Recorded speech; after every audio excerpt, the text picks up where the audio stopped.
Hi, my name is Andrea Calloways, and I'm going to be doing my speech, my informative speech on the infamous character of Doctor Who. Now, just sit and imagine a man who can travel through all of time and space that survives by changing into different people with different personalities and different appearances while still remaining the same. Believe it or not, he exists. Well, in your television, and his name is the Doctor. Doctor Who is a British television show that is deep-rooted in British history. The Doctor himself has evolved and changed with many different generations and has actually inspired the longest-running sci-fi television show, with the first episode airing in 1963.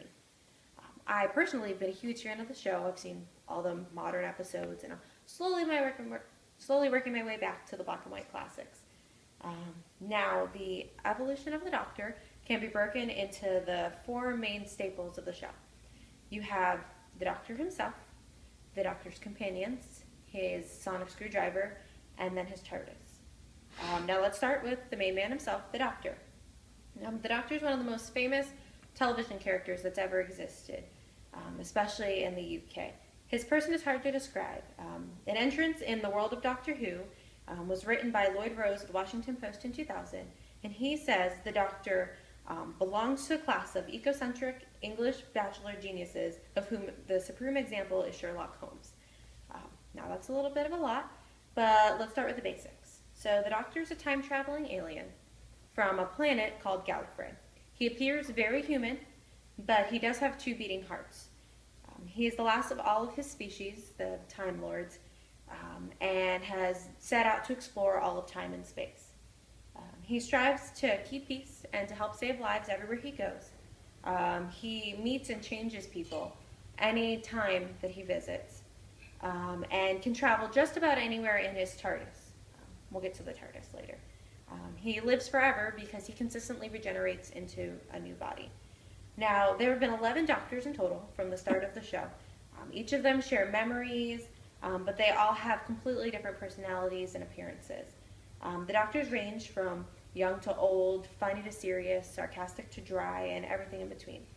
The Doctor's legacy lives on because each Doctor brings with him something different, something new, something that people haven't experienced before, while still keeping the same theme and continuing to grow his character.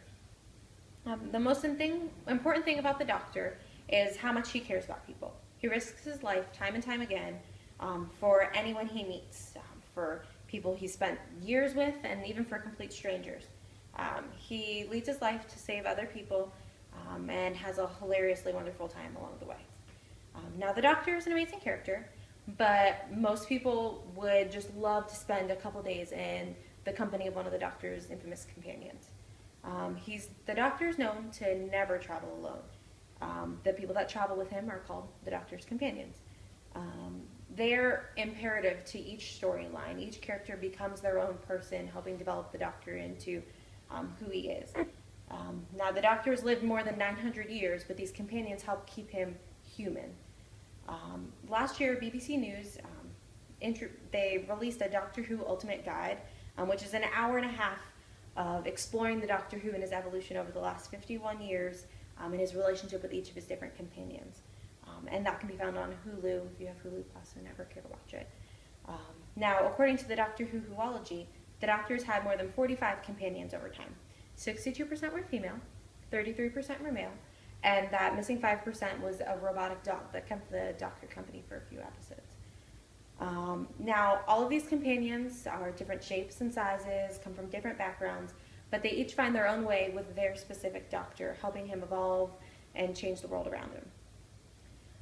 Now, the Doctor and his companions go on many adventures, but they get into a lot of sticky situations, and the Doctor has a sonic screwdriver that almost always saves the day.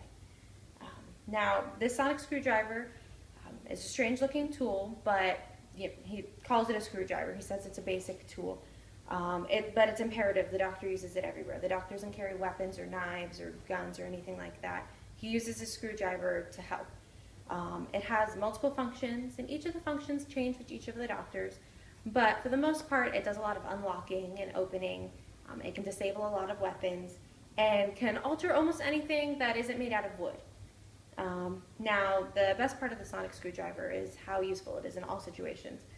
Time and time again, the Doctor and his companions use the screwdriver to help save the world or save the situation they're in, or help save somebody that wouldn't have gotten saved if it weren't for this tool.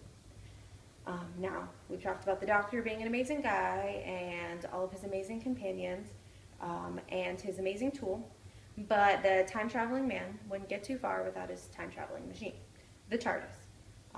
Now, probably one of the biggest staples to the show, one of the biggest symbols, is the TARDIS. The TARDIS is a machine that the Doctor travels through time with.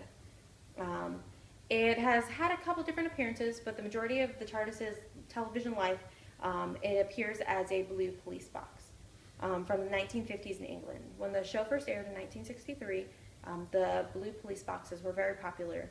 They were found all over London in different places. So for the Doctor to use it as a disguise for his time machine was very useful then. Then at some point his disguise machine stopped working, so the blue police box stuck.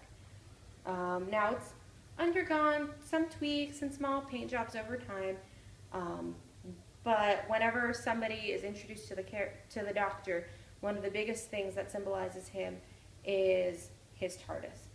Now most people, when they walk into the TARDIS, the first thing they say, they open the door and they always say, it's bigger on the inside, because the police box looks like a regular police box that you fit 3 or 4 people pretty cramped in there. When you open the doors, the options are endless. There are corridors, pools, wardrobes, rooms full of all sorts of technology and things, most of which you don't even get to explore, you just hear the Doctor talk about, which leaves a little mystery, a little bit to be desired.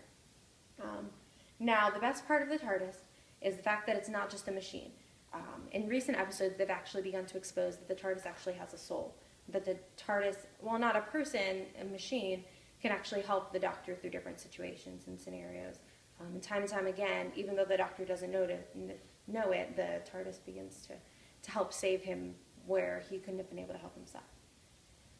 Now, I know that's a lot of information about one television show, but believe it or not, it's just the tip of the iceberg. When a show, especially a sci-fi show, has been running this long, lots of different characters and lots of different plot lines all pick up, but they all center around the one infamous man, the Doctor.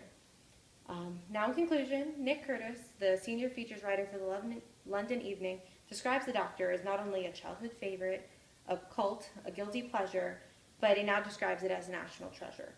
The long-running show about the Doctor, with his tools and companions, and of course his big blue box, has helped save the world one episode at a time.